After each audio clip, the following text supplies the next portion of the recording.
शहर दौड़ के आना से तो अच्छा है कि अपने गांव में ही शहर वाले जाएं और उनको नौकरी दे दें। हर पापा से, हर भाई से, हर पति से ये बोलना चाहूँगी कि उनकी बेटी में, बहनों में और पत्नियों में बहुत टैलेंट है, बहुत योग्यता है। वो उनके हाथ में कोई काम जाएगा तो वो बहुत ज़्यादा निखर के आएगा, तो उनको मौका देना चाहिए। अभी तक कितने लोगों को सिलेक्शन किया गया? 500 से ज़्यादा लोगों को जो मतलब अभी तो 250 को लगभग ज्वाइनिंग लेटर मिल चुका है, लेकिन अपनी टैलेंट इस तरह दिखाएंगे और कंपनियां इस तरह रिझ जाएंगे उन पे, ये अभी इस मेले के बाद हो गया। पुराने मंदिरों में जो एनर्जी है, जो ऊर्जा है, वो आप उसमें बैठकर उस जमीन में आंख बंद करके महसूस कर सकते हैं। वो चीज खोना नहीं चाहिए, वो चीज बरकरार रहना चाहिए और लोगों को उसका सुख मिलना चाहिए। नमस्कार, स्वागत है आपका इनसाइडर लाइव में और मैं हूं आपके साथ अमित झा।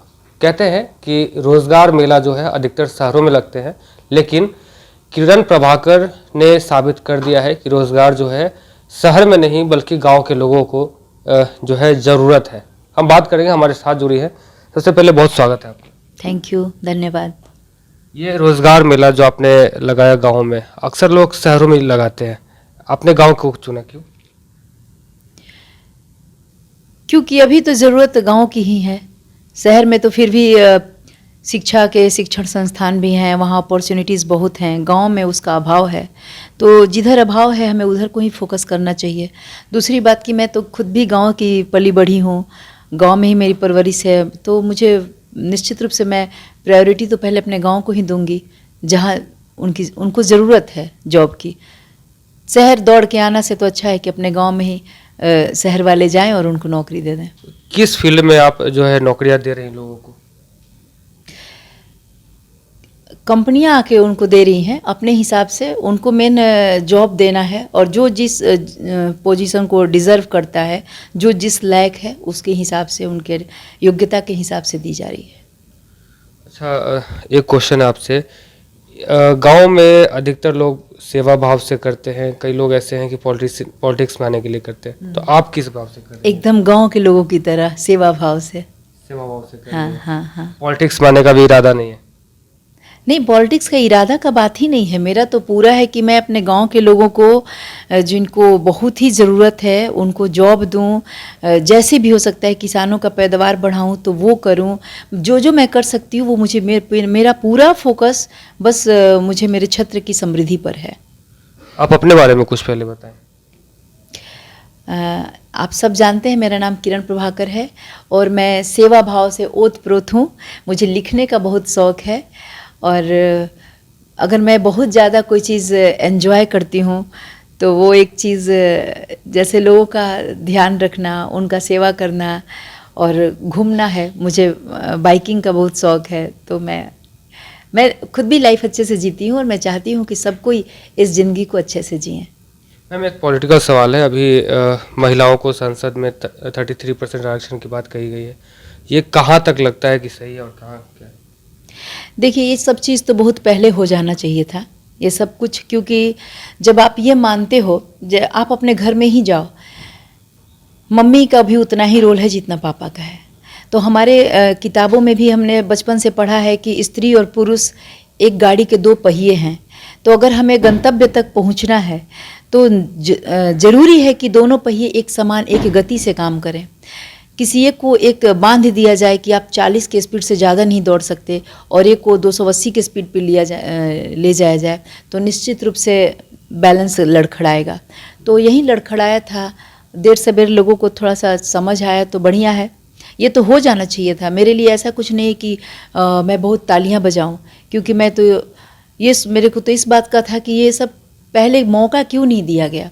दूसरी बात कि संसद का छोड़िए, मैं तो हर पापा से, हर भाई से, हर पति से ये बोलना चाहूँगी कि उनकी बेटी में, बहनों में और पत्नियों में बहुत टैलेंट है, बहुत योग्यता है। वो उनके हाथ में कोई काम जाएगा तो वो बहुत ज़्यादा निखर के आएगा, तो उनको मौका देना चाहिए।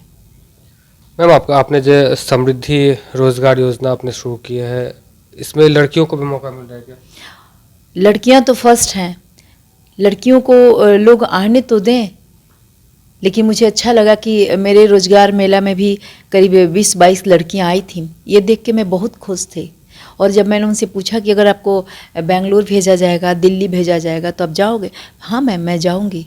तो मुझे बहुत अच्छा लगा, क्योंकि एक बार हमें बिना विश्वास के तो हम आगे बढ़ नहीं सकते, हमें विश्वास करना पड़ेगा, चाहे अपने उसके व्यवहार पे, अपने बच्चे पे, अपने खून पे, अपने परवरिश पे, और फिर उसके काम पे। तो जब हम विश्वास करके उनको मौका देंगे तो फिर खुद ही पता चलेगा। अभी तक कितने लोगों को सिलेक्शन किया गया है?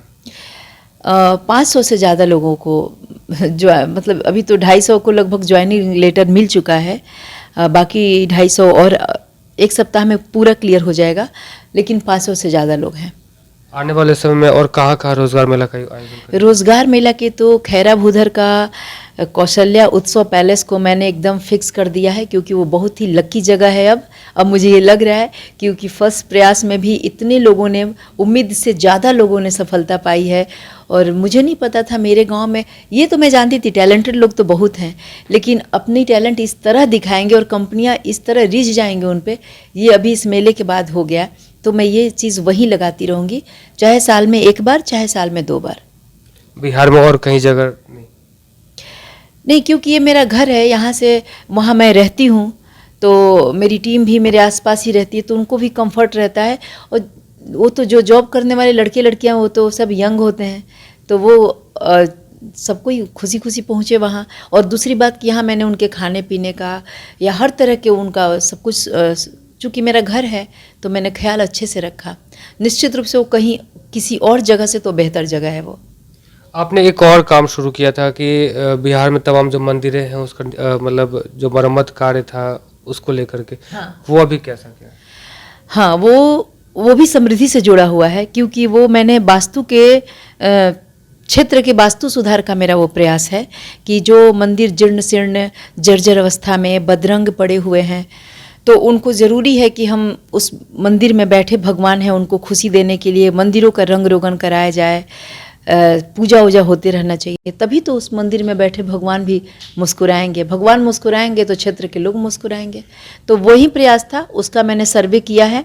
अभी मैं जब दशहरा के बाद लौटती हूँ, दशहरा पूजा के लिए मैं जा रही हूँ कलश स्थापन करने, वो करके जब मैं लौटती हूँ तो जिन जिन मंदिरों पे हुआ है कि यहाँ मुझे कुछ अपना कंट्रीब्यूशन देना है, तो वो मैं देने के लिए जाऊँगी। थोड़ा समय कम पड़ गया था अभी तक कितने मंदिरों का जीर्णोद्धार कर चुके हैं? अभी तक 3-4 मंदिरों के लिए हमने अपना कुछ किया है। हाँ, बाकी मैं अभी उसको जारी रखूँगी।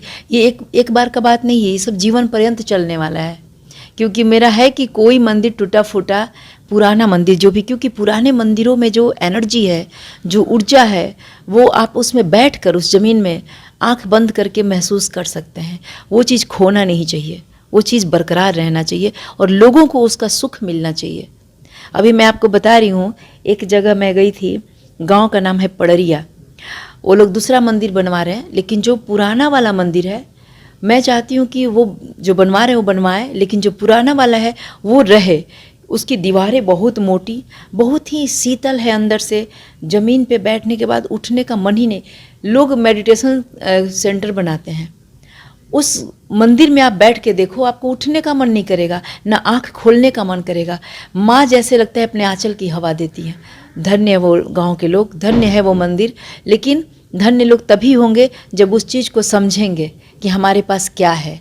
अब मान लीजिए कि लोगों को पता ही नहीं है कि उस मंदिर में इतनी एनर्जी है, माँ इस तरह से जागृत रूप में है, लोगों को पता ही नहीं, तो क्या सुख लेंगे। लेकिन हाँ, वो मंदिर तो सब, मेरे सारे पुराने मंदिरों में मैंने देखा हजारों साल की एनर्जी है ना काली माँ के मंदिरों में। तो ये जो समृद्धि रोजगार योजना है, अब जो मतलब अब नेक्स्ट टाइम कब लगेगा ये मेला?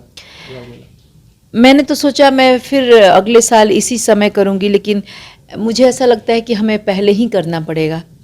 अब वो सब समय बताएगा, क्योंकि मैं अभी तो मुझे और कंपनियों से बात, देखिए जो 2 दिन का समृद्धि रोजगार मेला था, इसको आप यूँ ना समझिए कि बस 2 दिन में लग गया। इसके पीछे हमने हमारे सालों का मेहनत है, सालों का मेहनत, हमने सालों से लोगों से संपर्क बनाया है, अपने आप को उनको दिखाया है, जताया है कि हम क्या लोग हैं, तब कंपनियाँ आई हैं। तो मैं जो नए नए लोगों से और भी कंपनियों से बात करूँगी, तो फिर किस तरह से वो हाँ कहते हैं, क्योंकि बिना तो उनके कुछ होगा नहीं।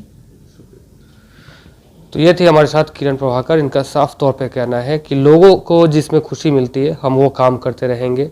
रोजगार के क्षेत्र में हम हमेशा लोगों की मदद करते रहेंगे। और इससे पहले भी आपको बता दें कि उन्होंने मंदिर के जीर्णोद्धार का जो कार्य है वो भी कर चुके हैं। फिलहाल इस खबर में इतना ही। हमारे साथ बने रहे और देखते रहे लाइव। नमस्कार।